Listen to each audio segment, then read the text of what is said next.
Boa noite, pessoal, tudo bem?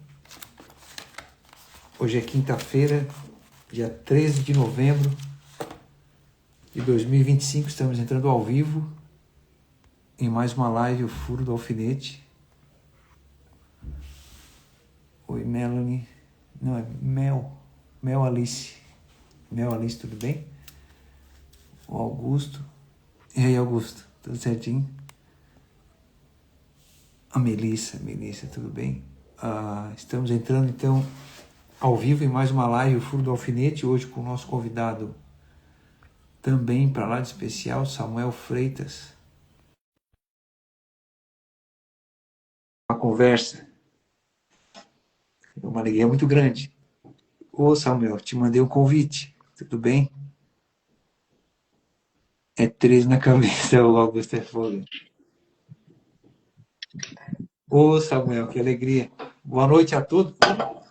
É uma alegria Tá muito bom. grande estar aqui contigo, Samuel. Coisa boa. Tá me ouvindo bem, Samuel? Hã? Tá me ouvindo bem? Tô ouvindo bem. E você, tá me ouvindo? É positivo e operante, posso falar assim? 5.5, como diz os militares. É assim, Alto, alto e claro. alto e claro, alto em bom tom. Uma leitura fantástica, então é uma alegria, como eu estava anunciando aqui, Samuel. Eu fiquei assim bastante lisonjeado, né, por ter aceito o convite. Eu que, mesmo não sendo poeta e não tendo tanta dedicação a compreender toda a métrica, né, de como se compõe a poesia, né, os contos e a estrutura literária, por assim dizer, amo ouvir, né? E tenho uma paixão pela arte, né, na forma como a gente se expressa e descreve através das palavras. O Furo do Alfinete tem a honra de receber, então, a generosidade e a presença do Samuel Freitas. Seja muito bem-vindo, Samuel, ao Furo do Alfinete. Primeiramente, eu agradeço o convite. Para mim é uma honra. Eu acompanho você desde a live, se não me engano, com a Bruna Torlai. De lá para cá foram vários convidados, cada um com a sua grandeza, que contribuíram com esse projeto seu do Alfinete. E quando você me fez o convite, eu fiquei até um pouco preocupado no que eu poderia acrescentar nesse. Tinha tido tantas personalidades que por aqui passaram. A gente chegou a um consenso em que, como eu falei que a minha literatura falava essencialmente em perdas, e a gente decidiu falar sobre o jumento carcará, sobre os arquétipos, etc., eu acho que nessa parte eu posso contribuir um pouco. E tomara que saia um bate-papo por aqui. Não há dúvida. Ó, acho que tem a excelentíssima está aqui, ó, a Cacita. Um abraço para ela. Obrigado por liberar aí o Samuel. Então, assim, é uma alegria muito grande na conversa que a gente teve de bastidor. O Samuel havia me questionado, né? Mas o que é que eu posso trazer? Ele dizendo, né? Eu disse, bom, Samuel, eu enquanto terapeuta, né? Além da formação em história, a Ju também é o meu compadre. O pessoal está em peso aqui. Muito obrigado, tá? Pela, Ô, Kumar, pela presença de vocês. Enquanto terapeuta, além de ter passado por um processo também pessoal, individual, sabe, Samuel, de terapia, né? A dificuldade maior que a gente encontra no setting terapêutico é levar o paciente a ampliar o seu arco narrativo, né? A história que eu conto para mim mesmo sobre mim. Ah, provavelmente também tu aprecia, né, aquilo que o professor Olavo de Carvalho trouxe em números dos seus ensinamentos. E ele dizia uma coisa bastante interessante, por isso também o desejo de te convidar para poder estar aqui. Ele dizia assim, ó, quando você consegue concatenar e transcrever aquilo que se passa dentro do seu mundo interior em palavras, você alcança uma maior compreensão e uma expressão, né, da sua própria realidade, seja ela mais imediata ou, às vezes, num entorno, né, mais amplo. Né? E do que eu pude acompanhar, daquilo que foi trazido ali, dos comentários inúmeros que surgiram do Jumento e o Carcará, eu percebi como que as pessoas foram capturadas, né, nelas, né, não somente pela musicalidade, que é a expressão que eu vi a Bruna utilizando quando conversasse com ela, né, em ordenar, né, essa narrativa, né, essa contação de história, né, que está trazendo para o povo através desta perspectiva que você mesmo fala que ela não é a mesma tão taxada e tão batida, né, sobre o próprio sertão, por assim dizer, né? Você vem trazer, é de perda? É, mas a perda em uma certa medida, quando é atravessada, ela traz um amadurecimento, ela traz um novo sentido para o indivíduo. E antes de eu te passar a palavra, Samuel, eu queria só fazer uma introdução básica aqui para quem está chegando e está nos acompanhando. Então, muito boa noite, os costureiros e costureiras da alma, essa é a expressão que eu utilizo, né? Hoje abrimos espaço para um encontro que cheira a chão batido, café coado e páginas novas. Conversamos com Samuel Freitas, pernambucano de Tupanatinga, bombeiro militar, autodidata, bacharel em Direito e do campus de Arco Verde, né? Marido, pai, um homem atravessado por dois ofícios, né? Que revelam muito do seu espírito: salvar vidas e guardar palavras, expressando-as. Quem corre para o fogo e depois recolhe com cuidado as cinzas do sentido, costuma enxergar o mundo por ângulos que a pressa não alcança. Chegamos a ele pelo livro de estreia, O Jumento e o Carcará, um conjunto de 10 contos que derrubam rótulos e costuram um fio fino, né? Humor, reflexão e ternura, por que não? Neles o leitor, ora ri, ora pensa, ora se comove, como se cada narrativa fosse um alfinete, furando o balão das nossas ilusões, para que volte a entrar ar de verdade. O título já é uma chave, o jumento, símbolo da humildade, do serviço, da resistência, e o carcará, ave de rapina, nordestino, olhar agudo, fome de sobrevivência, humildade e lucidez, dois polos da condição humana no sertão e no coração. Seja muito bem-vindo, Samuel Freitas, então, ao Furo do Alfinete. Samuel, Obrigado. Introdução maravilhosa, né? Não preciso falar bastante. para o início da nossa conversa, da nossa travessia, né, por assim dizer, né? Você é bombeiro, pai, estudante, esposo, né? E escritor. Entre tantas frentes, o que foi que acendeu em você o impulso de escrever, né? O Jumento e o Carcará? Uma necessidade estética, existencial ou espiritual, ou por que não, o entrelaçamento entre elas? Hugo, foi um entrelaçamento. Foi, eu acho que creio que mais existencial por uma dívida que eu tinha com os meus familiares e amigos também. Eles muito me incentivavam a escrever, desde pequeno. Quando eu escrevia poesia e tinha um certo destaque no meu colégio, meus familiares e amigos já tinham essa esperança de que eu escrevesse algo para o público e que saísse mais do seio fraterno, do seio familiar.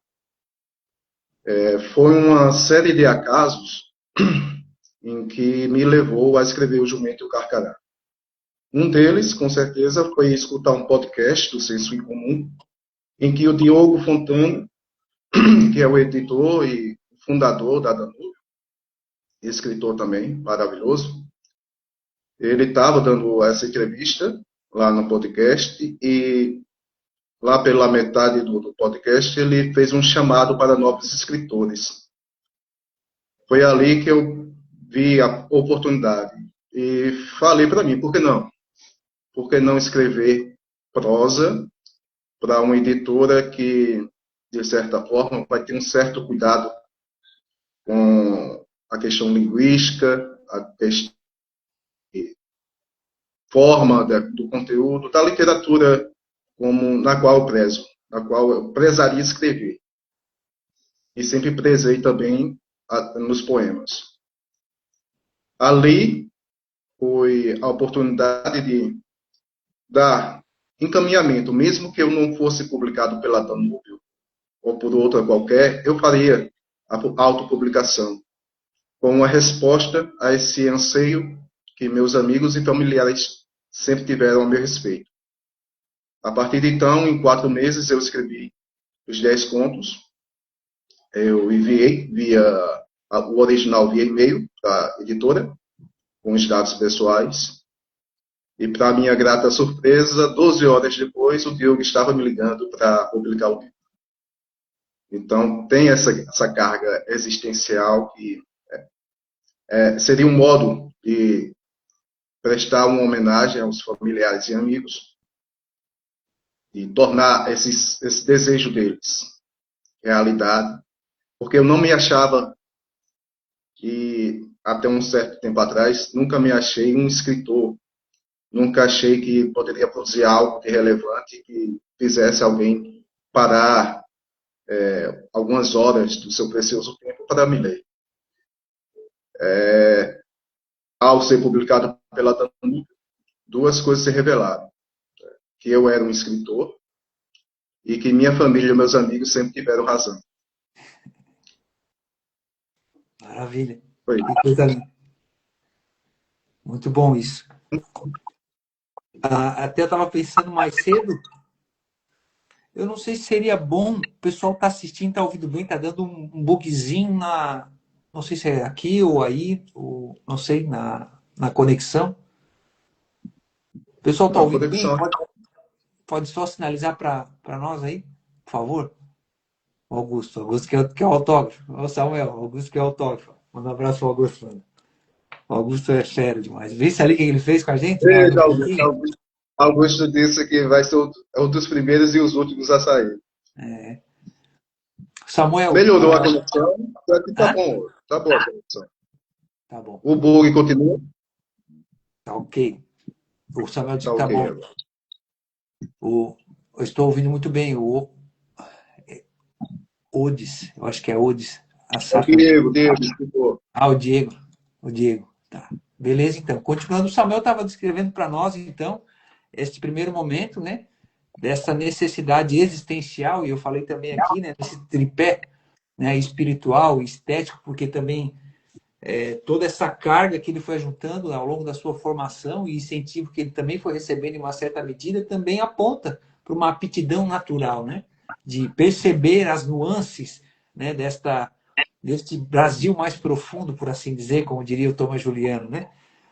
Samuel, eu também estava me recordando aqui, o Furo do Alfinete ele tomou um rumo diferente, por quê? Ele vinha de um desejo de contar a minha própria história, e até vi que alguém comentou que mistura alguns elementos distópicos também, né, de distopia, em algum sentido ali, né, em alguns contos. E eu ia contar a minha história, chamada O Furo do Alfinete, através de uma distopia. Um garoto que está na frente de uma televisão e ali se depara com realidades do mundo high-tech, né, da alta tecnologia, né, do tecnocolo, né, aquela coisa toda. E aquilo vai abrindo gavetas na sua mente, no seu imaginário, ele vai revisitando a sua história, né? Só que eu não dispunha de ferramentas, né, para poder contar essa história de forma mais detida ou mais precisa. E com o processo terapêutico, isso ampliou, né, o meu universo. E quando eu pensei no Furo do Alfinete em retomar, pretendo um dia voltar para terminar esta obra que ficou para trás, inacabada, mas do título da obra surgiu o projeto Furo do Alfinete, que mescla a questão terapêutica, né, que é auxiliar as pessoas a ampliar o seu arco narrativo para contar a sua própria história para si mesmo, e tem um aspecto também filosófico, histórico e metafísico, né, porque o ser humano é esse ser, né, como diria lá nas leituras que muitas vezes a gente acaba se deparando com essa expressão, é um ser bioantropsicossocial, espiritual, né? E aí tu falas ali em um momento que tu escreve para dar vazão, né? Você mencionou que escreve para dar vazão. O que exatamente precisa vazar, né? Há algo que a literatura diz que o cotidiano não permite dizer? Como o meu intento inicial era escrever sobre as diversas formas e nuances da angústia, do desespero, dessa questão da perda, a priori eu intitularia meu livro de Passamentos, mas graças a decisões editoriais, graças a Deus, saiu o Jumento e o Carcará, e é para dar vazão a justamente esse vislumbre de que certas coisas devem ser tratadas de uma maneira em que o humor possa ser presente, mesmo diante de coisas desesperançosas, entende? A questão do humor em tragédias, ou que antecede, ou que seja concomitante, é necessário para você ver a real dimensão de que realmente é, das contingências que realmente, inevitavelmente, vai acontecer em sua vida. Dá vazão a traumas que não chegaram a ser traumas, mas que se não fosse narrado, se não fosse compartilhado, ficaria ressentido. E o ressentimento é uma das causas que pode ocasionar esse câncer, que é um trauma, né, psicológico, um trauma de experiências. Então, é uma maneira de dar vazão a isso, através da escrita, através da narrativa. Porque mesmo utilizando de métodos, de metáforas, figuras de linguagens, outras ambientações, fábulas, ali você vai deixar um fragmento seu, e aquele fragmento seu pode ser utilizado por outras pessoas, como também essa perspectiva, essa ótica, em que nem tudo é desesperançoso, nem tudo é desespero. Sempre há um sorriso, nem que seja no canto da boca. Um sorriso no canto da boca.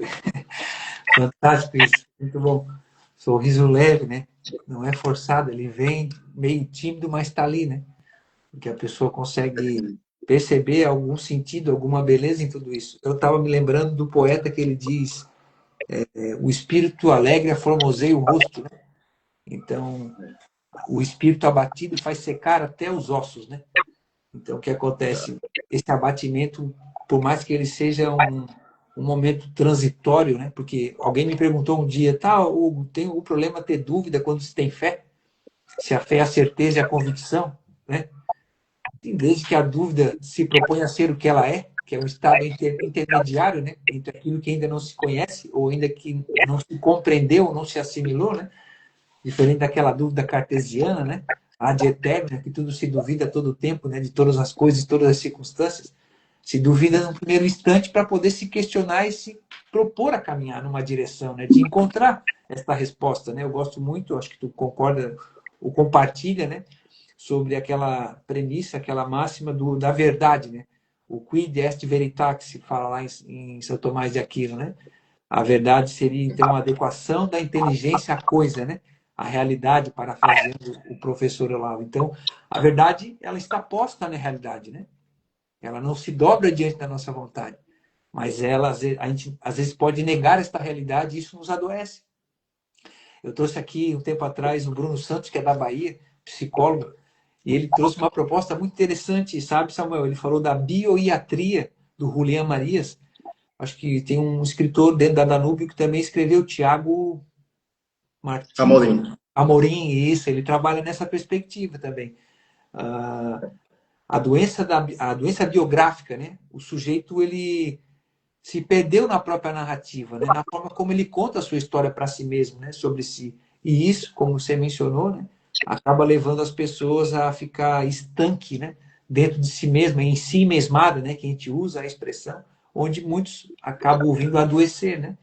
Então, essa proposta que você traz, carimbando, porque o sofrimento humano, na verdade, ele se repete por escopo, né? Muda os atores, muda as circunstâncias, mas é o que? A gente vê, por exemplo, não sei que isso corrobora, né, com isso. Eu lembro de uma das aulas sobre literatura do professor Olavo, que trabalha essa questão do imaginário,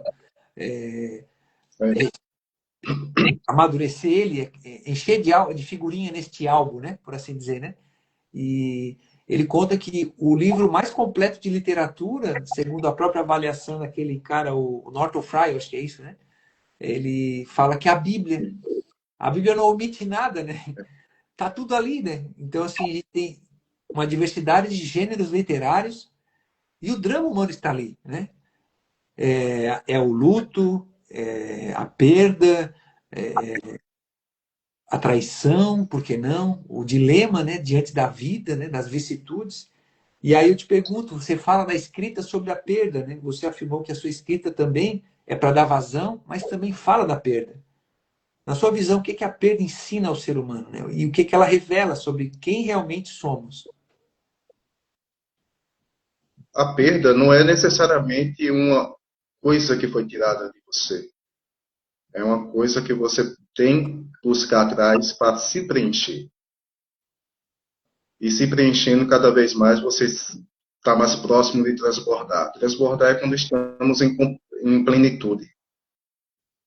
E A partir do momento que considerarmos que a perda é uma oportunidade de crescermos, de acrescentar algo à nossa existência, essa perda não terá o mesmo dano que, por acaso, ela poderia fazer se não tomássemos esse tipo de postura.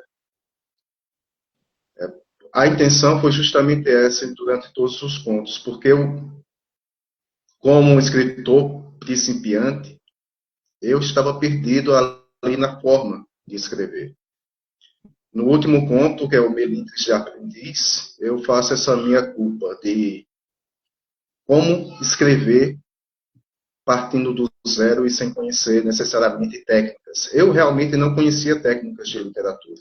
Eu fiz totalmente, foi uma coisa espontânea, pelo excesso de leitura, e muito do excesso de leitura e das referências acabaram se projetando no texto. Então, eu fiquei perdido, assim como o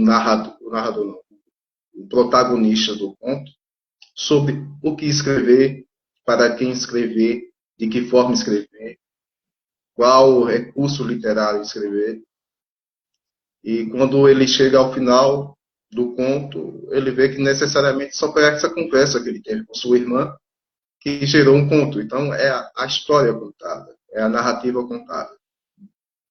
E foi o último conto que eu escrevi. O primeiro conto foi justamente O Jumento e o Carcará. E no Jumento e o Carcará se encontra todos os fatores, tudo aquilo que nos demais contos eu prossegui, que é a questão filosófica, a oralidade e um narrador que preza pelo uso da língua bem escrita, pela sintaxe bem construída, pela fluidez, musicalidade, por técnicas que transformam a nossa língua algo de algo que se perdeu, eu acho que há algumas décadas se perdeu, e é um tipo de tentativa de resgate, essa literatura que se perdeu. Não que a gente tente se espelhar da forma de copiar e se tornar um pastiche dos grandes escritores, como alguns se referenciou, que parece que o Suassuna, Graciliano, muitas vezes Guimarães, mas é muito mais gratificante ser comparado com esses gigantes do que com alguns laureados atualmente. Então foi nessa perda, nessa tentativa de me encontrar, me senti perdido na escrita do livro, que eu acabei me encontrando como escritor. Então, a perda, esse sentido de que algo falta, se você se você for enfrentar essa realidade de perda, você pode encontrar algo de proveitoso, de essencial, que foi, no meu caso, esse compartilhamento de perdas traumáticas, de perspectivas, de passamentos, angústias, desespero, renovação, renascimento, e, nesse processo, acabar me encontrando como escritor e como um contista. Como no final eu pensei não ser, acabei me tornando no processo. Muito bom. Não sei se é o Diogo que está ali, o pessoal da Danube entrou aqui agora também, um abraço para eles. A Cida, um abraço para a Cida. O próprio Instagram da Danube, né? Falou buenas noches. Buenas noches. Buenas. Buenas. Muito bom, Samuel. Quem mais está aqui? Se alguém quiser fazer alguma pergunta, fica à vontade. Interessante que alguém mencionou aqui, ó, top, me lembra. Eu estava me recordando da forma como Cristo descrevia as suas parábolas, né? Então, quando ele queria tratar de algo profundo, né? Ele pegava questões do cotidiano, assim, e não fazia nenhuma firula, vamos dizer assim, né? Ele trazia aquilo de uma forma tão próxima da realidade que as pessoas eram impactadas, tocadas. E tem uma vez uma canção que eu escrevi, que eu gosto de escrever canções, né? E se chamava Venha para Fora. E a música falava mais ou menos assim, ó, tentativas investidas, viver o proposto pela vida sem lamentar. Aí, certa vez, em meio ao temporal, uma voz me disse, venha para fora, acalma a tempestade no meu mundo interior e me faça vir para fora. Então, quer dizer, muitas vezes a gente está com muito barulho dentro da gente, né, Samuel? E aquietar, né, é poder se perceber e dar sentido àquilo que às vezes está passando diante dos nossos olhos, a gente fica tão apegado e não está disposto a abrir mão, né? Perder é ganhar, é um paradoxo, né, na verdade, né? Aquele que perde ganha, né? E quem busca acha, né? Então quer dizer, esta perda, se ela não for olhada de frente, né? Achei interessante que, para quem gosta de teoria da conspiração, ia dizer que o Samuel botou a foto na capa como se fosse Illuminati. Né, Samuel? Fizesse uma dessa aí, Mas a foto está espelhada. Aí então, qual vai ser o argumento? justamente. Porque é a projeção de quem vê, né? É, ninguém vê. Hoje um amigo meu. Vai falar mais sobre ele do que de mim. Hã? Vai falar mais sobre ele do que de mim. Justamente, o amigo meu perguntou assim: quem é esse cara? Ele assim pra mim, assim, Samuel Freitas é um contista, assim, cara, gostei dele, assim, tu gostou dele por quê? Tu conhece ele ou ele te lembra alguém? E assim, pra ele, tá projetando algo sobre ele, né? E ele assim, pode É, ser, faz sentido, né?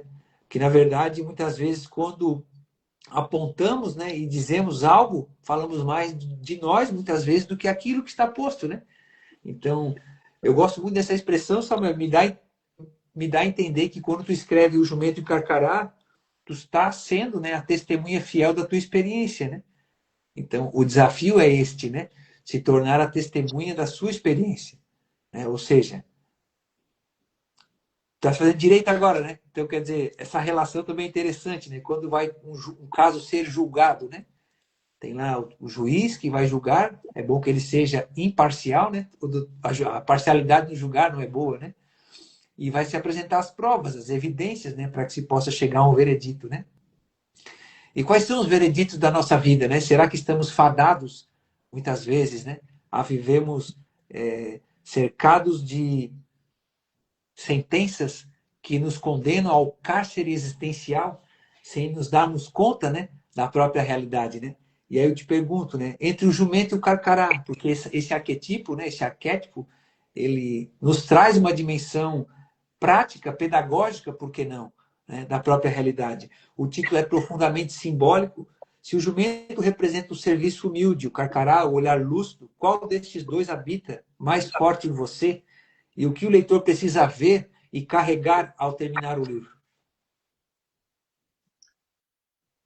Esses dois arquétipos não só configuram a persona sertaneja, o carcará, por ser uma ave de rapina, é uma ave que evita caçar e só caça quando é necessário. Ela não é nem tanto uma ave de emboscada, ela é uma ave de tocaia. Ela senta, ela observa, ela caminha atrás de retroescavadeiras, que vai deixando animais mortos, pequenos animais mortos, durante o seu revirar de solo. E ali ela faz seu banquete. Ela não gasta energia, a não ser que seja necessário. Tem a visão daqueles predadores de rapina. É conhecida como águia do sertão, mas tecnicamente é um falcão. E o jumento, ele sempre foi considerado, e sempre é, assim, na iconografia, em todos os ambientes, em todas as narrativas, sejam elas bíblicas, mitológicas, ou no caso de tentativa de exposição de um paradoxo, foi no caso de Bourdain, é colocado sempre um animal de carga e de inteligência baixa, um burro. O jumento, no conto, ele não gosta de ser chamado de burro, por por questões lógicas, porque um burro seria um ignorante. Ele não é ignorante, porque além da carga que a vida, que aquele ambiente nosso faz com que ele carrega todo um peso ancestral. E isso é o que dignifica a vida dele. Então, entre esses dois arquétipos que é tão forte no povo nordestino, que é tão forte também no ser humano, caso contrário, não seria um arquétipo. O arquétipo de força, sobrevivência e conhecimento prático. O outro, conhecimento e noção da carga que ele carrega, da cruz que ele tem que carregar. Se você observar, também é um símbolo no jumento. O jumento, nas suas costas, tem uma listra que corre, uma listra negra que corre entre suas patas dianteiras e, junto com a crina, desliza no seu dorso. Para quem vê do alto, forma uma cruz. Então, de certa forma, um peso que ele carrega é a cruz. Diferente de Sísifo. Sísifo, ele carrega uma pedra, ele foi castigado por Zeus para carregar uma pedra até o alto do cume para vê-la rolar até embaixo e ele descer e fazer todo o trajeto de volta. Isso durante toda a eternidade. Para os que acreditam na noção do absurdo, vai chegar um momento em que Sísifo vai gostar desse momento de descida, para apreciar, de certa forma, a paisagem, antes que a sua labuta continue. Mas para quem carrega uma cruz, o peso do ancestral, no caso do jumento, isso é muito mais significativo, porque é uma forma de que ele consegue se resignar das coisas tristes que o acontecem e de se redimir também diante do destino trágico. Então, entre essa vista aguda, sagacidade do Carcará e essa noção do peso que você tem que carregar do jumento, eu trago um pouco dos dois. Só com uma ressalva. Eu seria aquele em que, diante do espelho, também daria uma gargalhada, como o jumento fez. Muito bom. Eu até compartilhei nesses dias aí, essas lives do meio da semana, elas acabam exigindo uma alta produção ali para apontar no sentido da live. Assim, eu queria tratar isso com bastante esmero, né? Vamos botar assim, né? O que eu encontrei que me tocasse foi a forma como, por exemplo, no Alto da Compadecida, até compartilhei, né? O outro ali, os narradores de Javé. Eu acho que eu compartilhei também, além desses dois, o Central do Brasil, né? A questão da escrita, né? Que se faz presente ali, né? De contar este drama humano, nessa representação. E o riso diante disso, porque tu acabou de mencionar o termo, né? Aqui, né? Eu seria o jumento, né? Que traria um sorriso, né? Vamos botar assim, né? Seus contos mesclam humor, dor, ironia e lirismo, numa certa medida. Né? Você acredita que o humor, quando bem colocado, tem poder terapêutico? Que tipo de riso é esse que liberta ao invés de zombar?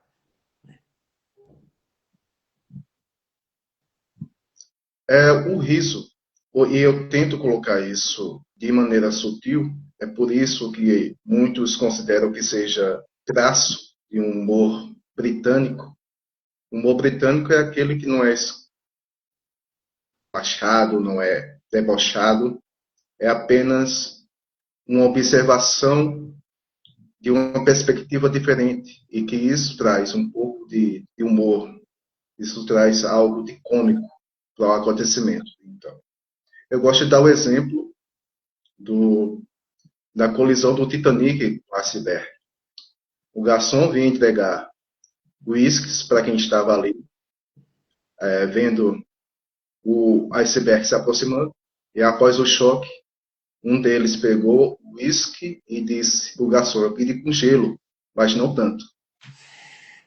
Então é um tipo de sutileza, de humor, que diante do desastre, diante de algo em que é esperado uma cara mais fechada, ranzinza, uma cara mais de desespero, de angústia, uma expressão que beire a lágrima, esse sorriso, esse humor, essa ironia vai tornar tudo com uma perspectiva não tão medonha, não tão, como eu diria, perspectiva única, de única ótica, que fosse algo apenas cinza, não fosse algo preto e branco, ou branco, ou colorido, ou infravermelho, que seja, mas algo que só pode ser observado a uma ótica, a uma perspectiva.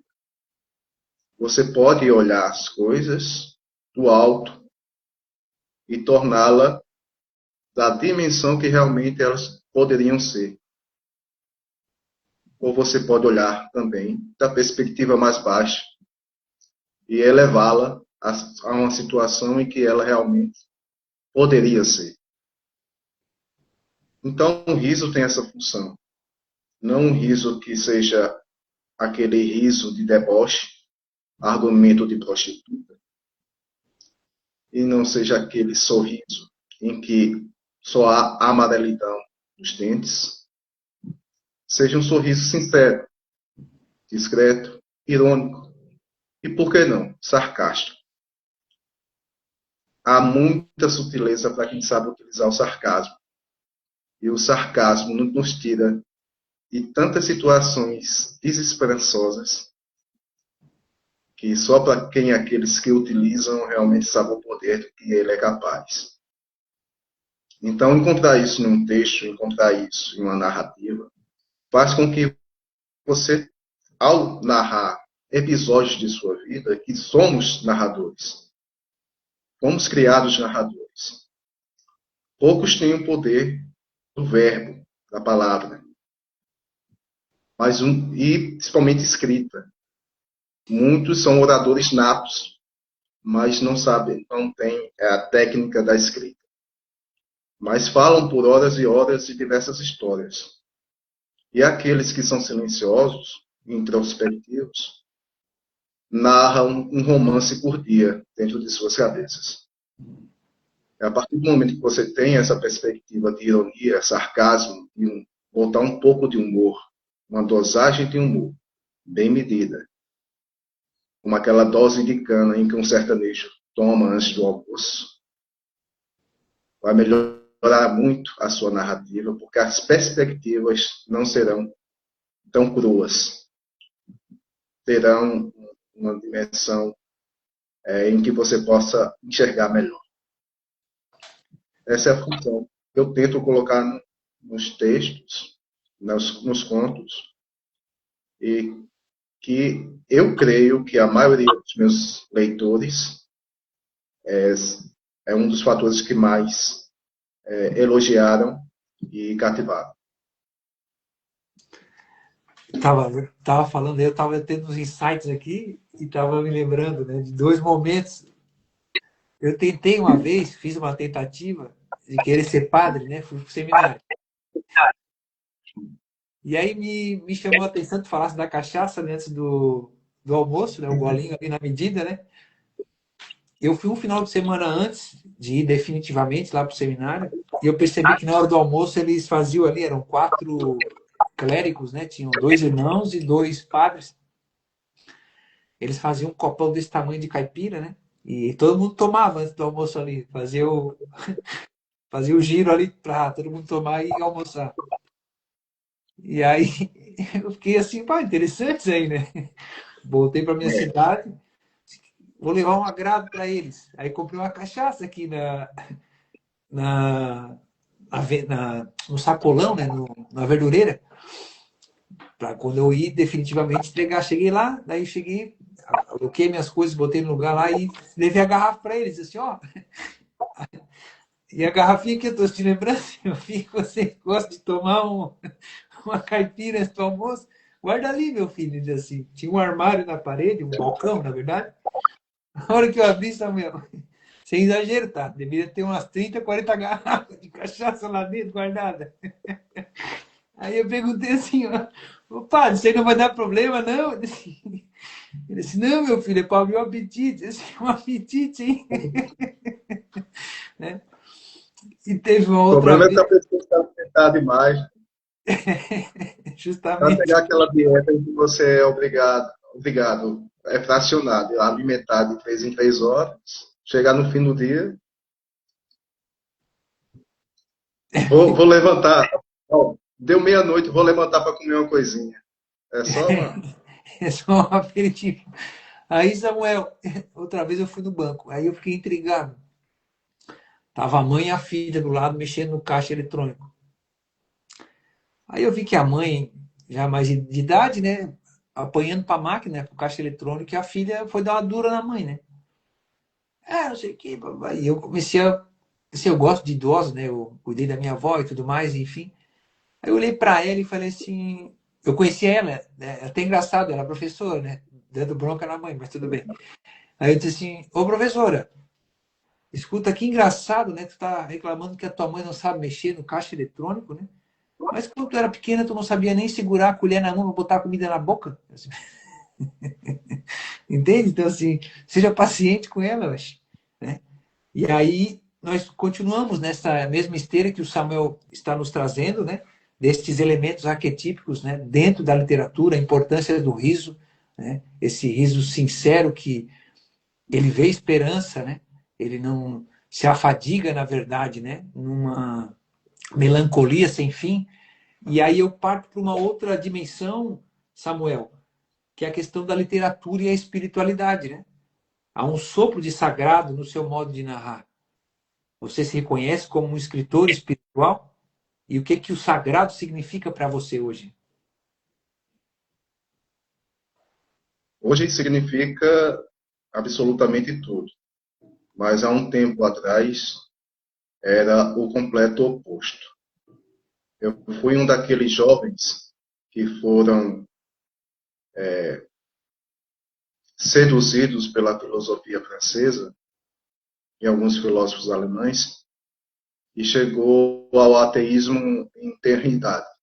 Acho que aos 17 anos eu já me configurava como um ateu crítico, com uma carga de crítica ainda. E até os 30 anos eu me mantive nesse limbo. Eu digo limbo espiritual porque não chegou a ser um inferno, porque por ser de uma família cristã, os hábitos cristãos ainda eram muito presentes. Então eu estava num limbo, eu tinha me perdido da minha fé. A partir do momento que encontrei com os pais da igreja, eu retomei o caminho de Jesus. Graças a São Tomás de Aquino, a Santo Agostinho, eu retomei o caminho não só da espiritualidade, mas da fé encarada por aquele racionalismo em que tanto eu me orgulhava, amparado por uma filosofia muito mais forte e robusta do que eu achava que seria irrefutável, como o próprio existencialismo, que foi muito forte na minha no período jovem, jovem adulto. A espiritualidade então tomou conta do meu modo de viver, do meu modo de enxergar a vida. E desde então as coisas pegaram tipo de dimensão e melhorou tudo. Relacionamentos afetivos, fraternais, como lidar com o conhecimento, a forma de como podar o que eu necessitaria ler, me aprofundar, não ficar flutuando em coisas supérfluas, nem debater coisas que sejam estritamente mundanas, úteis. No jargão popular, jogar xadrez com pombos, em que você pode fazer sua melhor jogada, pensar, ele vai defecar no tabuleiro todo, derrubar as peças e sair com o peito estufado. Então, desde então, isso fez um bem. Evitar certas guerras, certas batalhas, é uma guerra já vencida. Isso não é inevitável que transpassasse para os textos. No Jumento Carcará se faz referência à saga do jumento com a questão bíblica. Quando ele levou Jesus até Jerusalém, ele disse ali ele poderia entrar montado em uma onça, né, fazendo referência ao folclore nacional. Muitos dizem que poderia entrar como um leão, que é o símbolo da realeza, mas ele preferiu a humildade de estar em cima de uma espécie de nós, que é o pernambuquês, jumento. O jumento faz referência à jumenta de Balaão, que falou com os anjos, que levou a Sagrada Família, para longe das garras do morticínio, do infanticínio que estava sendo feito. Faço referência ao bico do Carcará, que o Carcará vê de uma forma de referência aos judeus como algo de pejorativo, mas o Carcará estava fazendo, o jumento estava fazendo referência ao tupete, que parecia algo que os judeus usam, né? Peiote? Como chama? O quepá, que é o penteado se assemelha um pouco, né? Porque o carcará ele tem um bico laranja ou amarelo, penugens brancas e só o cabelo, como se fosse um quipá preto. Ele faz referência a isso, é o carcará, achando que é uma forma de preconceito. Diz, meu bico, é por causa do meu bico, olha, isso vai dar ruim para você. O bico de aquilino, alguns fazem essa caricatura do judeu com esse tipo de nariz. Faço referência a isso porque há muito no nordestino essa cultura sertaneja herdada da cultura judaica e arábica também. Muito das nossas vestimentas de vaqueiro, chapéu de couro, são indícios da cultura judaica. Então, foi uma forma de colocar no texto. E o que há de sagrado também em alguns certos de movimentos culturais que, com o passar do tempo, se tornam quase que estudados, mas esquecem a sua real origem. Eu fiz um conto do filho de Timeu, que conta o antes do salto de fé que o Bartimeu teve ao receber o milagre de Jesus, de tornar a enxergar. Então, há sempre nuances do religioso, do espiritual, no que eu escrevo. No próximo livro, vou trazer um conto que justamente trata desse processo de confissão, desse processo em que um ateu retorna à casa de Deus e reconhece a sua fé novamente. Muito dele é baseado na minha experiência, mas de uma perspectiva diferente. E foi no ato de confissão em que ele se percebeu livre do ateísmo. Eu trago um conto no próximo livro, e todas as releituras que eu faço dos mitos gregos e de um nórdico, eu coloco sobre perspectiva cristã. Então, o espiritual não tem como ser desvinculado naquilo que escrevo. É parte de mim. E parte de mim é o fragmento que eu deixo no que escrevo. Muito bom. É necessário, fundamental. Diz que é de lá para cá, né? Não é daqui para lá, né? Às vezes a gente se perde, né? Achando que é daqui para lá, né? Interessante, né? Já que tu mencionou, quando a gente vai estudar as religiões, é difícil ver em alguma estrutura, ainda que elas tenham algum elemento em religiões comparadas, né?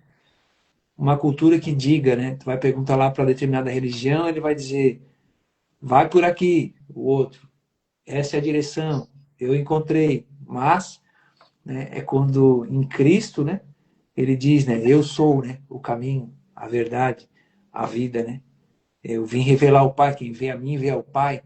Né? E hoje até eu estou relendo, eu acho que não sei se tu chegasse a entrar em contato com essa obra, porque eu quero realizar o diálogo, que ao meu ver, porque o furo do alfinete ele se concebe numa perspectiva metafísica e ontológica.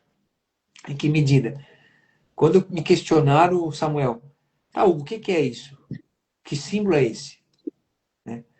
Eu disse, existe, ao meu ver, duas dimensões ontológicas que são dois furos na estrutura do ser, da própria realidade. A primeira dela se configura como a escolha deliberada em se rebelar contra a ordem, né? Representada na figura, né, de Lúcifer, né, de Satanás, o inimigo, ou o contraventor, né, vamos botar assim, né, o opositor, né, enfim. E o segundo furo ele é mais modesto, né, ele vem na simplicidade, na humildade, que é Cristo, quando rompe, né, a eternidade se manifesta no tempo, né, por assim dizer. Então, entre esses dois furos, da rebelião e da queda, de querer criar um mundo segundo o seu próprio umbigo, e aquele que busca reconciliar todas as coisas com aquilo que é, né, existe o drama humano, que oscila. Né? Então, o furo alfinete ele foi concebido nesta dimensão, sabe, Samuel? E aí, cada convidado, quando vem, traz um fragmento ou um pedaço da sua alma que ele se dispõe a abrir, robustece ainda mais o furo do alfinete, revelando, né, que o drama humano ele se repete, só que muitas vezes as pessoas não dispõem de ferramentas e condições para narrá-lo para si, num primeiro instante, né, e se situar dentro desta realidade. E aí eu te pergunto, né, o Nordeste universal, né? O Nordeste é vivo, é colorido, mas sem caricatura, né? Como foi esse processo de transformar o regional em universal, o micro em macro, né? Que autores ou experiências moldam este olhar?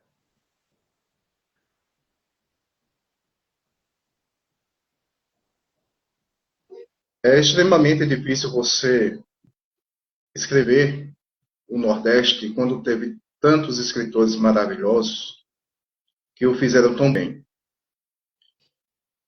E de outra maneira também é uma tarefa extremamente penosa para não cair naquele tipo de caricatura em que, por tanto tempo, o Nordeste é algo de ilustração. Isso graças, talvez, ao cinema, em que a imagem do Nordeste foi colocada dessa forma. O que não só a paisagem fosse seca, fosse sem vida, mas que isso tomasse forma também da sua população. O cinema ainda traz esses resquícios de caricatura. Eu acho que graças à novela, o nosso sotaque também perdeu o brilho, a musicalidade que sempre teve para cair esse tipo de linguajar cafona, esse linguajar arrastado em que o nordestino não se reconhece. Você pode observar que o Alto da Compadecida, o filme do Alto da Compadecida, ele teve atores e atrizes do eixo sudeste.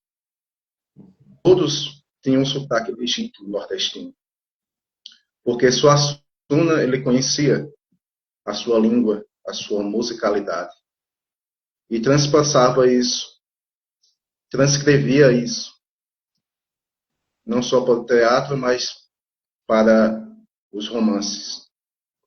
E ao ler, automaticamente, o ator, a atriz, eram contaminados por essa essa oralidade, por essa musicalidade. E não era nada forçado. Era espontâneo. Estava escrito. E quando está escrito, a musicalidade flui. Então, há uma preocupação, e houve uma preocupação justamente nessas duas esferas. Ao colocar a oralidade, não fazer com que ela se tornasse forçada, que ela se tornasse não identificada pelo meu povo, e que fosse identificável pelos fora do Nordeste. E que o cenário fosse de algo, trouxesse algo de novo, algo que não foi ainda escrito pelos gigantes, e algo de novo que não beirasse essa caricatura que o cinema, infelizmente, impôs ao povo nordestino. O que eu fiz? Eu tornei o cenário um personagem com seu próprio trauma. Ao fazer a descrição do sertão, eu faço referência ao solo rachado, que não tem uma forma, a um tipo de tripofobia que foi enraizada no solo e que o povo ali o acolheu. Tripofobia é medo, aversão por formas irregulares ou buracos. Né? Tipo vem do grego buraco. Mas não só o buraco, que seria feito pelos sulcos, que a terra rachada faz, mas a forma irregular também traz esse tipo de aversão. Então seria um trauma o resquício daquela terra. E aquilo seria formas irregulares em que o bicho fome coloca seus filhos de miséria. Eu trago também o contraponto, que é aquela sensação maravilhosa que sentimos ao sentir o cheiro de terra molhada. Que ali é um resquício de que a colheita vai vir, que algo vai brotar, e que precisa só uma chuva breve para o que é cinza, o que é marrom, se tornar verde, esperançoso. Foi a maneira que eu trouxe o sertão para o conto do Jumento Carcará, e que fosse um personagem, não só o cenário. Que ele não só fosse o ambiente que se transcorresse aquela conversa entre o Jumento e o Carcará. Ele fosse um personagem participativo. Ele participa na introdução, e ele é algo que traz a esperança nostálgica, traz a nostalgia ao Carcará no final, ao jumento ao final do conto, e que sela aquele relincho sem eco final do jumento. Então ele é um personagem, não só cenário. Eu acho que eu fui muito feliz por essa escolha, não cair na caricatura e conseguir fazer algo de novo, pelo menos nesse conto. Muito bem. No final, eu vou separar aqui o Diego, ele tem uma questão, mas vamos deixar para o final que vai casar ali com o que está nos entrementes ali, nos finalmente. Então, bombeiro e escritor, Samuel, o fogo e a palavra. Como ofício, né, de bombeiro influenciou sua literatura? Se há alguma analogia que possa ser feita, uma relação simbólica entre apagar incêndios e escrever histórias? Muitos me perguntaram por que não há um conto que se passe no ambiente do bombeiro. Corpo de bombeiro, salvamento, coisa relativa a isso. Eu disse não, porque são tantas histórias a serem contadas que talvez eu faça um livro só de contos, envolvendo resgates, algumas coisas engraçadas que acontecem, algumas coisas traumatizantes, algumas coisas que fazem com que você se afaste dessa belíssima profissão, porque lidamos com o máximo do esforço físico e psicológico e emocional. Tem ocorrências que realmente é um desgaste em toda a sua função psíquica, física, físico, emocional, psicológico.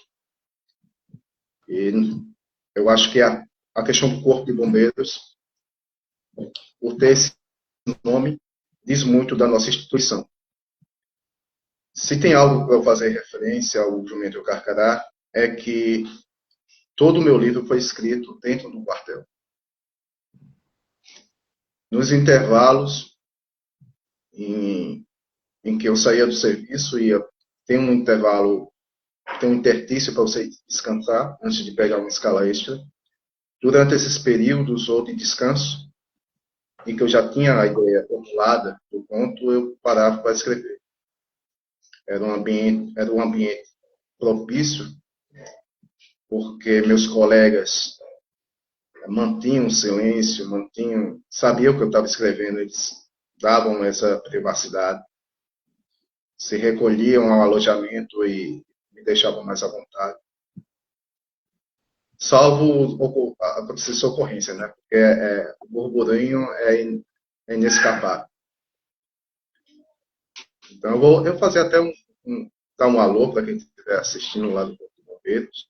Alguns até fizeram questão de comprar, de ler meu livro. Comandante-geral do Corpo de Bombeiros de Alagoas, Coronel Versosa, a Coronel Suzuki, Capitão Moura, o Coronel Comandante do nosso 9º Batalhão, o Coronel Jonathan, da minha companhia, o Tenente Rodrigues, e entre os praças, né, cabos, soldados, sargentos e grandes massas, não só da minha companhia, mas de outras também. Tem um que se gaba, e eu autografei o livro dele, que é o 01. Ele foi o primeiro, 1 minuto de pré-venda, ele já comprou o exemplar dele, que é o Cabo Felipe, um abraço a ele. Então, é uma corporação em que esse projeto, não só pela amizade, mas por perceberem que eu tinha esse talento também, e que me auxiliaram dessa forma singela, de que ali eu estaria à vontade para escrever. Para quem tem filho pequeno e não tem um círculo de familiares que possam ajudar diretamente, quando você está em casa, seu tempo é totalmente dedicado à criação dos filhos. Então se fosse para escrever em casa, teria que sacrificar pelo menos algumas horas de sono. Mas isso no quartel eu consegui fazer. E a relação que o Corpo de Bombeiros tem com o Jumento Carcará é essa. E outra também. Como você citou o fogo é aquilo que destrói matéria. Né? Nossa função é conter o fogo para que ele não faça mais destruição. É uma contenção. Extingue para evitar que propague. E o ato de escrever, a palavra, é o ato de criação. Então, quando o fogo, eu acho que alguns possam se representar hoje como fogo, porque eles não querem criar, eles querem reconstruir em cima da destruição. E chamam isso de uma outra palavra, que é desconstruir. Quando você desconstrói, você destrói, e o que você constrói de maneira ineficaz. Então, que seja um ato de criação, essa contrapartida, esse fogo que vem devastando a literatura durante essas décadas. E o símbolo do Corpo de Bombeiros é a fênix.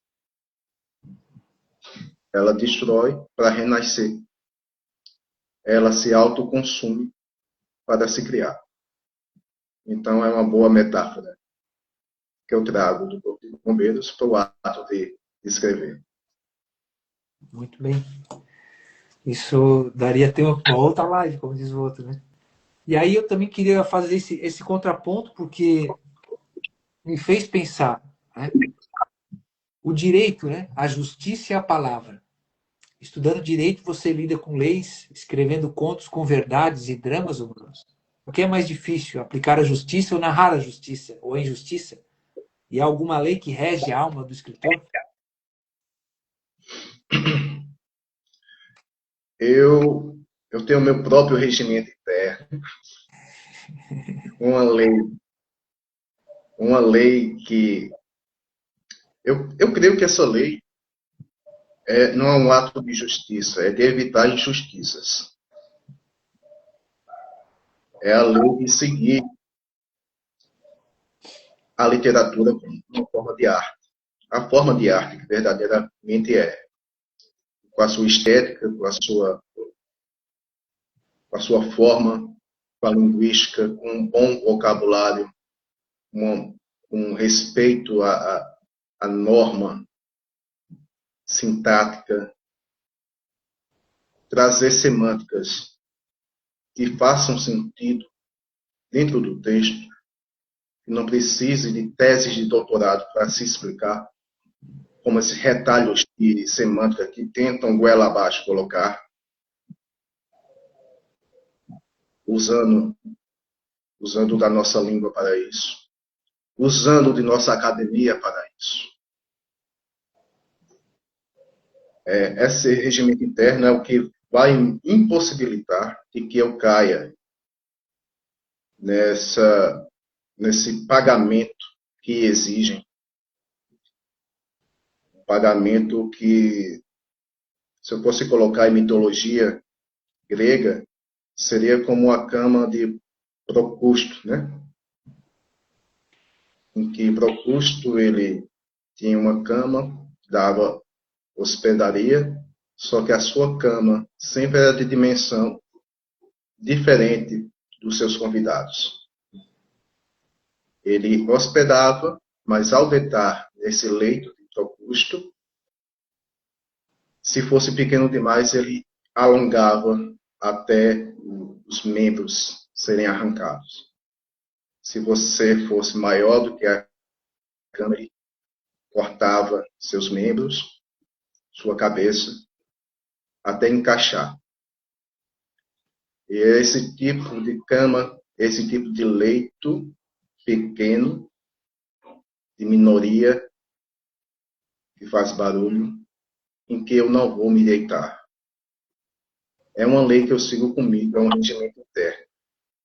Eu prefiro dormir ao relento do que deitar em certos leitos. Isso é uma maneira de não cometer justiça, mas evitar uma injustiça para comigo mesmo. Que é a pior coisa, eu acho que dentro da psicologia se colocou como algo que evita seu crescimento pessoal, aquilo repressão, você reprimir impulsos sexuais, pulsão sexual, como Freud falava. Eu creio que não é isso. Quando reprimimos a consciência moral, é que há maior devassidão e desregulamento do seu eu, do que você pode ser como uma melhor pessoa. Então, seria um crime contra mim eu ir de encontro a esse regimento interno, me deitar em certos leitos, ter membros amputados ou arrancados para me encaixar nele, com a promessa de louros, que Teseu, quando derrotou Procusto, ele usou da mesma tática. Procusto não encaixava no seu próprio leito. Então, é autodestrutivo. E como eu te disse, eu não prefiro esse tipo de hospedagem. Eu prefiro dormir ao relento e seguir o meu caminho. Essa é a lei que eu tento seguir. Muito bom. Não há como não ter insights, né? Se na tua fala tu evoca isso, na palavra escrita não há dúvida que há uma potência, né? Porque a pessoa, na sua individualidade, é levada a pensar sobre si mesma, na sua própria trajetória. Eu vi uma fala tua, eu quero puxar para esse lado aí que eu achei legal ali com a professora Bruna. A rima na prosa, né? Tu mencionasse, né? Sai de forma natural, né? Sai. Sai, né? Eu acho Tudo legal sai. isso aí também. Aqui na nossa cidade tem muito o costume da Terno de Reis, festa do Divino Espírito Santo, é centenária, e tem o grupo Terno de Reis, que eles fazem também as cantorias deles também, é bem interessante. Samuel, é fantástico isso aí. Eu estava me lembrando de outros lugares que tu teve, né? Pagar pedágio para isso. Tu falasse alguma coisa em algum momento, em algum lugar, né? Acho que foi isso que falou, a expressão que tu utilizou, né? Eu quis mudar a metáfora. Isso, mas eu entendi perfeitamente. Eu estava me recordando recentemente, um dia, um dia de domingo numa missa, foi até no finados, encontrei um ex-professor meu da época de ensino fundamental, e hoje ele é coordenador de um curso na área da educação, né? Mestrado, doutorado. E eu peguei no pé dele, né? Vocês me fizeram ler 2 vezes a porcaria de Paulo Freire e de Emerval Saviani para fazer a prova de vocês. Aí ele ficou bravo. Se você não muda o disco, né?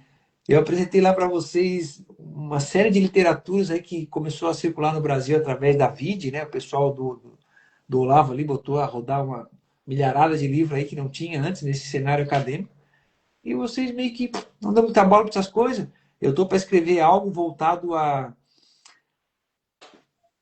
investigar, né? A influência, por exemplo, de Emerval Saviani, que eu acho que ele é da Unicamp ou da USP. Ele forma pessoas e influencia a formação de professores, por exemplo, de engendrar este verme maldito desta revolta gnóstica, por que não, né? De querer estabelecer um pretenso paraíso na Terra. O único cara que prometeu um paraíso na Terra foi Satanás, né? Jesus dizia, meu reino é desse mundo, né? né? Mas não deixam de ser os seus arautos, né? A gente nem vai dar corda para isso, mas assim, eu gostaria de voltar um dia contigo nessa temática, porque ao que tudo indica, a lucidez com que tu traz sobre isso, né, é quem conhece esta realidade, né?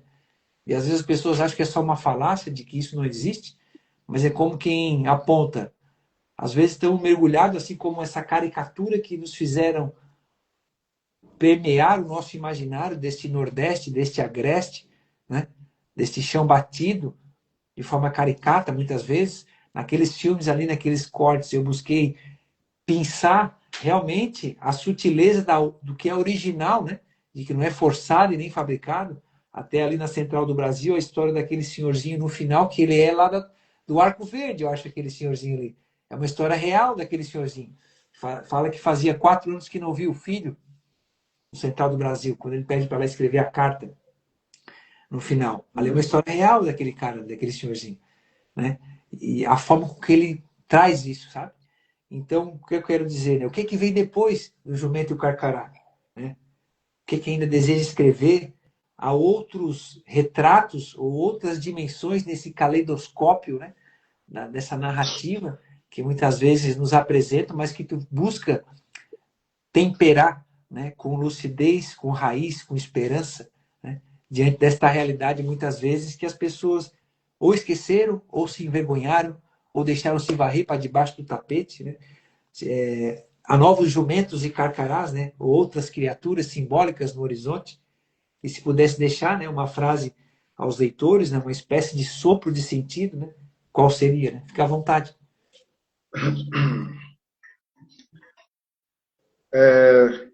Não vai vir mais animais falantes dessa vez. O próximo livro já está em edição pela Danube. Será composto, eu acredito que será, em sua íntegra, de 14 contos. Eu trago algo que não trouxe no Jumento e Carcará. Para continuar com essa linha de que muitos gostaram, que cada conto retrata uma coisa diferente. E isso acabou cativando a grande maioria dos seus leitores. Eu trago recontos mitológicos, dois em especial gregos. Eu trago o julgamento de Dédalo pelos juízes de Hades. São 3 juízes que, no tribunal de Hades, na mitologia grega, que tomam conta do julgamento final.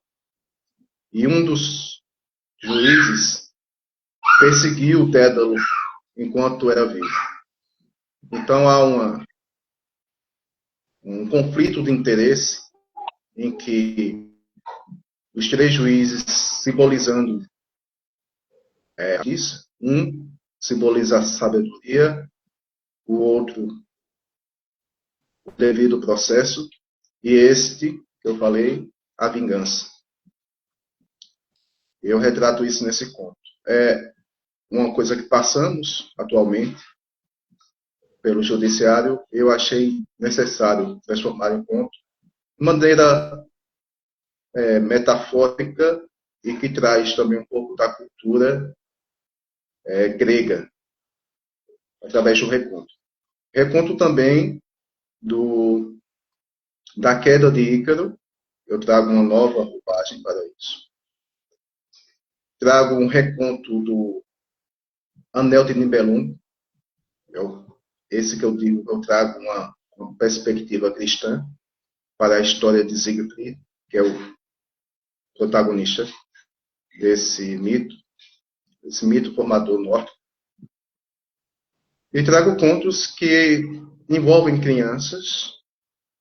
Isso dá uma narrativa melhor, em que você afaste um pouco o narrador e nesse ambiente que é tão rico de imaginação, que são das crianças.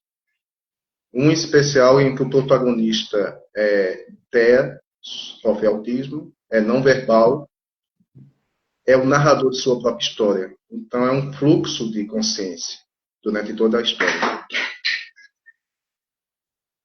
Trago traição, por que não? Traição é tema universal, né? É de Shakespeare a Flaubert, Machado de Assis. Por que eu ia deixar de fora? Né? Traição também trago.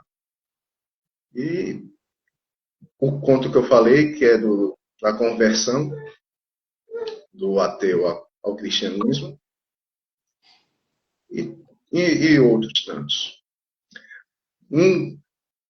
Tem um que é folclore também, mas não trata necessariamente de animais, trata de folclore realmente já figurado. Não vou dizer as pessoas para não dar as personagens para não dar spoiler, mas tem também, se passa no Vale do Catimbau, que é aqui próximo a Buíque do Panatinga, aqui próximo de Arco Verde, onde estou. E um desses contos que passa na infância passa na minha terra natal, Tupanatinga. Então esse é o nostálgico que eu trago. E o mais folclórico é esse que trata com figuras da nossa mitologia, vamos dizer assim. É o que está vindo por aí, talvez no começo do ano que vem já. Já está em processo de edição. E a frase que você diz, que eu poderia encerrar, não poderia ser aquela que mais conquistou leitores.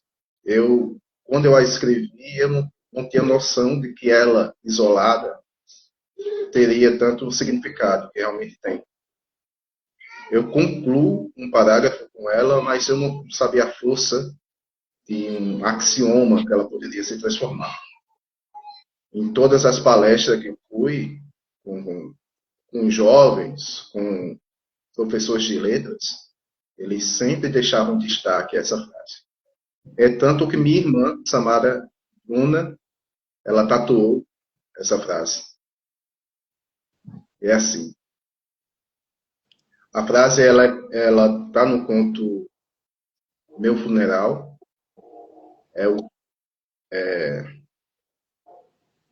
Um conto em que o cadáver, ele se posiciona e fala diretamente para a mãe. Se a mãe ouvir, lógico, ele está em pensamento ali.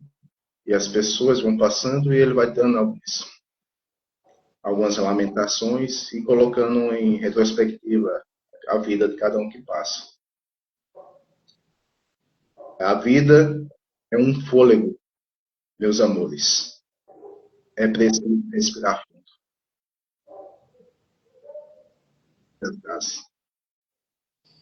Muito bom. Eu estava lembrando do Memórias Póstumas de Brás Cubas, né?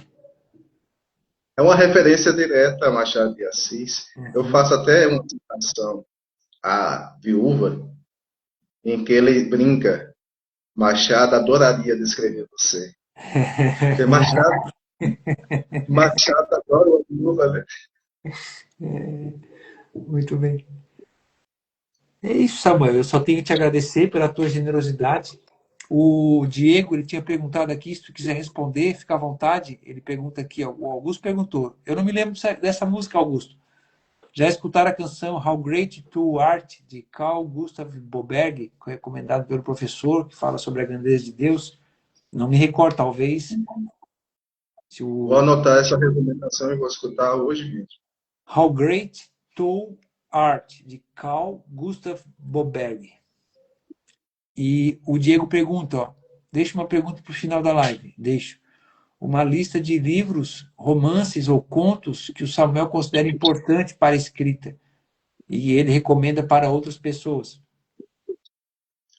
Para o ato da escrita? Ô, Diego, olha, eu ainda estou engatinhando a respeito disso. Eu leio coisas assim, mas retalhos, praticamente. Se eu quero me aprofundar na forma da narrativa, eu procuro saber qual é o livro exatamente que trata sobre isso. Técnicas de narrativa, fluxo de consciência. Eu já pesco em outros. Entendeu? Como melhorar o discurso indireto livre.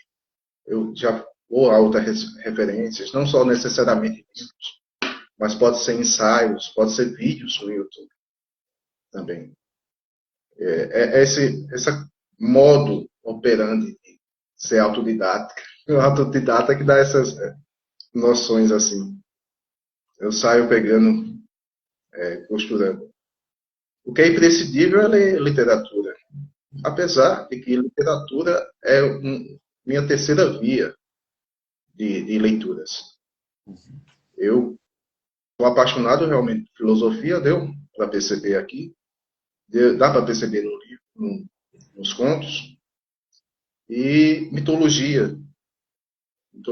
Você citou a questão de comparativos, né, de religião, mitologia comparada, Joseph Campbell, eu li muito, eu tenho toda a coleção de Joseph Campbell. Uma coisa que não há correlação é justamente no que você falou, não há em outras religiões a questão eu sou, né? Um argumento ontológico. E a terceira via é a literatura. Eu cheguei à literatura através da filosofia e da mitologia. Mitologia é uma literatura, né? Um tipo de literatura épica. A maioria são contidas em Homero, Hesíodo e outros. Então, ler.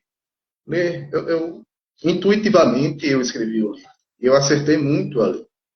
Tem pessoas que me criticam pelo excesso. Pelo excesso, como se eu tentasse ornamentar o texto. Eu vou abrir aspas para o que um crítico falou. Isso é excesso de quem sabe que escreve bem. Eu não sabia que eu escrevia tão bem assim para cometer excesso. Mas se na forma está saindo, assim, chegam a dizer, e eu até concordo que há uma leitura um pouco barroca, é melhor ser barroco, prezar por sua língua, pela boa escrita, do que ser esse retalho semântico que está infestando a literatura e até a Academia Brasileira de Letras.